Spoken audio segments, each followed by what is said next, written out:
Welcome to the extended version of this lesson on the hesitation phase. We just covered what the hesitation is, the two main types, and some common variances, including the mentor. Now, let's go deeper and explore why this phase is so critical, how it can amplify the stakes, and how prospect and problem catalysts can each lead naturally into the hesitation. Then, we'll finish everything off with an in-depth example of 2006's High School Musical. Let's start off with the most important question. Why? We know the setup helps prepare the audience and the catalyst introduces the goal, which is what the story is about. So why don't we just get started and hop into the outer gateway when the protag commits to their goal? There's actually a really important reason why the hesitation phase exists, and it's all about highlighting the dangers of the path ahead. Chances are the main reason the protag is hesitating is because the path ahead is dangerous, whether that's physically dangerous, like most action stories, or emotionally dangerous, like most romances. And the hesitation phase is all about highlighting these dangers for the audience. This not only shows them why the protag may be cautious, but also introduces tension and anticipation as the audience wonders if the character will be harmed during their journey. After all, if the journey were a cakewalk, the story would probably be pretty boring.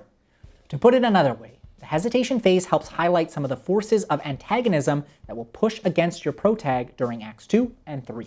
There are two super simple ways to highlight the dangers of the path ahead. First, if the protag is nervous, let them express those dangers as the reason for their nervousness. Could they be killed by monsters or drown in the ocean? These are valid points to bring up as the protag decides whether or not to pursue their goal. Second, if the protag is excited, then have another character outline the dangers instead.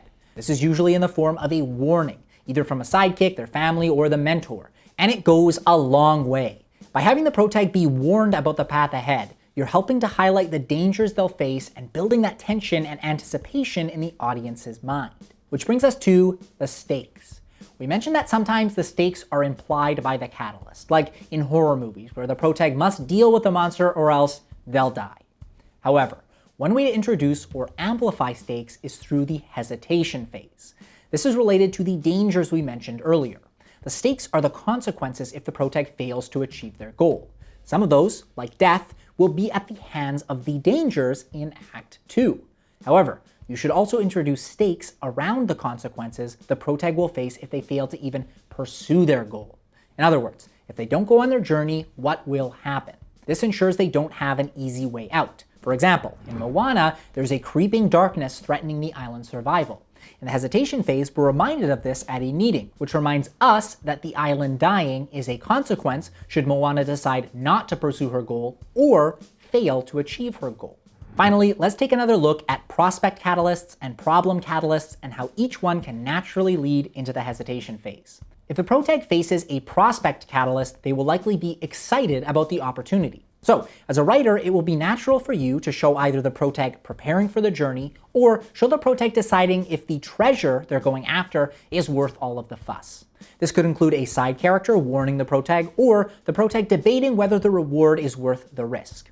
In other words, the focus of the hesitation will be all about the opportunity, both whether it's worth it and whether or not the protag is prepared to go get it. On the other hand, if the protag faces a problem catalyst, they will likely be nervous. So, as a writer, it will be natural for you to show the protag refusing the call and trying to get out of the situation.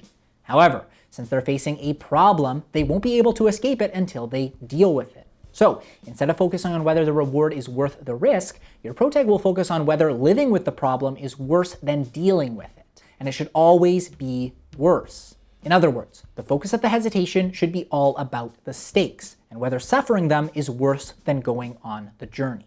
Now, let's see the hesitation phase in action with our in-depth example. High School Musical is a 2006 musical romance that follows Troy and Gabriella, two high schoolers, as they go against their friends and family by auditioning for the school musical. It has a nice long hesitation phase, so it's perfect for our breakdown. In the setup, Troy and Gabriella meet at a vacation karaoke night and discover they can both sing. However, back at school, Troy is the star basketball captain and Gabriella is the new student worried about becoming the freaky genius girl. So when the catalyst comes in the form of the drama teacher announcing auditions for the school musical, it's one of the last things on Troy and Gabriella's minds. But what else is the hesitation phase for other than deciding whether or not to go on a journey into the unknown? On Troy's end, he spends the hesitation talking to his teammates about potentially auditioning, but he gets big pushback, and not just through talking. Through song. His teammates sing Get Your Head in the Game, wherein Troy famously sings, "Why am I feeling so wrong? My head's in the game, but my heart's in the song." He also gets pushback from his father, who's the school basketball coach, who tells Troy to focus on basketball, and when Troy finally decides to sneak away to auditions, his teammate Chad tries to follow him, and Troy has to trick him to slip away. On Gabriella's end, she spends the hesitation solving a complex math equation, which inspires Antag Sharpay to get Gabriella involved in the Scholastic Decathlon team and away from the auditions. However, Gabriella is interested in Troy and the possibility of the musical, so in the end, she meets Troy at the auditions. The reason this is such a great hesitation phase is because it shows both internal and external roadblocks in both protags' ways. Both Troy and Gabriella are filled with doubt, trying to grapple with their identities and how being in a musical definitely doesn't fit them. So they're worried not only about how their own identities square with the journey ahead, but also about the potential judgment from others. Meanwhile, we also get external roadblocks as teammate Chad and Troy's father both warn him against auditioning, and when Sharpay gets Gabriella involved with the Scholastic Decathlon team.